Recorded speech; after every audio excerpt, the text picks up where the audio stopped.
Hey everyone, so I know it's been a long time since I've last posted a video on this channel, and I haven't much felt like putting my 2 cents out there. I feel there's enough people online doing that, and I just haven't felt like doing it. But with the unfortunate events of today with the passing of Charlie Kirk, I felt inclined to express my opinions on how I think we got to this point, and these seeds have been planted long ago, but I primarily put the blame on social media.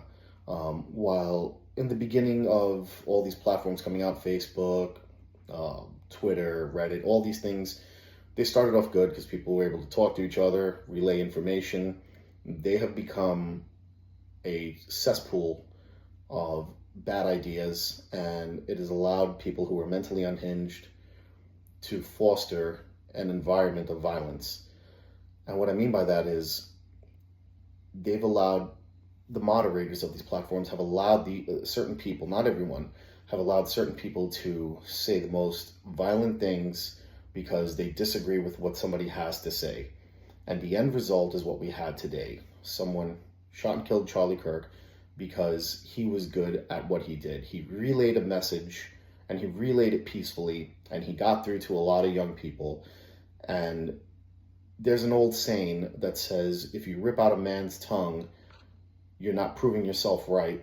You're just proving that you fear what he has to say. And that was a perfect example of what happened today. And a 31-year-old man was lost, a father. This guy had 2 kids. You can go online and you can see the nasty things that were said about him. Just nothing I care to repeat. But I will say that there has been a good outcry of support because this affects everyone. The thing is the pendulum swings both ways, and unfortunately, what's going to happen, and I hope it doesn't happen, is that you're going to see some left-wing influencer, possibly and hopefully not, but we can't not expect that someone on the left who's a prominent voice to be hurt or a death threat placed on them by someone who's on the right and very extreme. The other blame I place is on law enforcement for not enforcing the laws that we have on the books against online violence and threats. I think they've been complicit. I think they've sat on their hands. And I think that if we really enforce the laws that we have on the books with regards to violence online, making threats in public, I think we'd have a lot less of this. Now, the seeds that I was talking about, the seeds that have been sown, this also goes into the college education system. All you have to do is look online, look on any social media platform of your choosing, and you can see how unhinged young college students have become, how indoctrinated they've become. And we no longer have educators in our educational system. We have activists who are perpetuating their political ideology on our youth when they should be teaching these kids science, technology, math, medicine, things like that.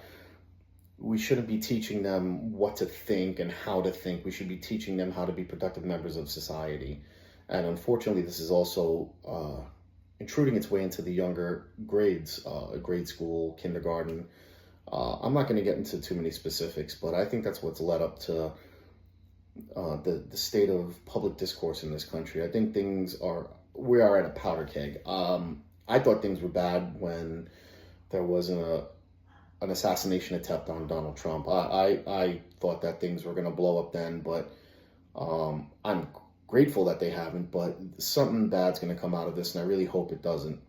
But I also want to extend my condolences to the family of Charlie Kirk. That man was cut down way before his time, and it's crazy to think that he was very well spoken, and he didn't threaten anybody.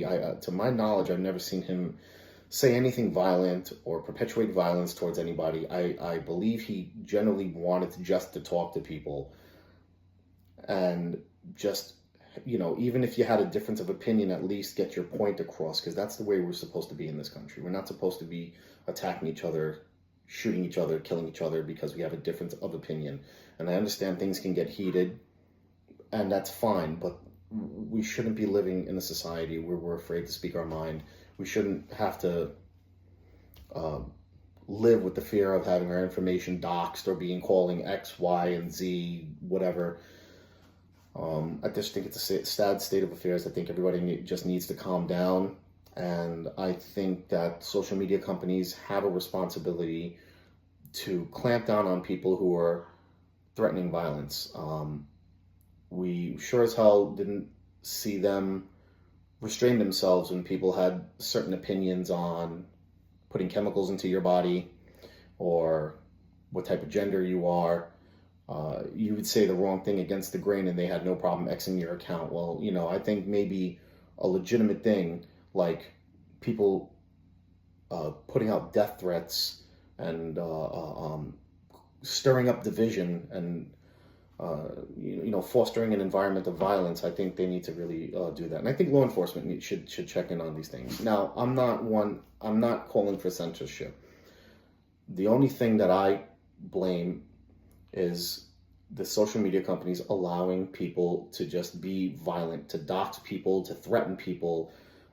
I think that's wrong, and I think that's what's led up to these events. I don't think it's going to end with Charlie Kirk. It's sad to say. I hope it doesn't happen. I hope it doesn't happen to anybody else.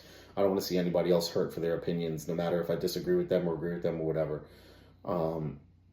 But I think if things don't change soon in this country, we're going to be looking at some hard times. And to anybody calling for civil unrest or violence or anything like that, there's not a lot of light at the end of that rainbow. You don't know what you're asking for.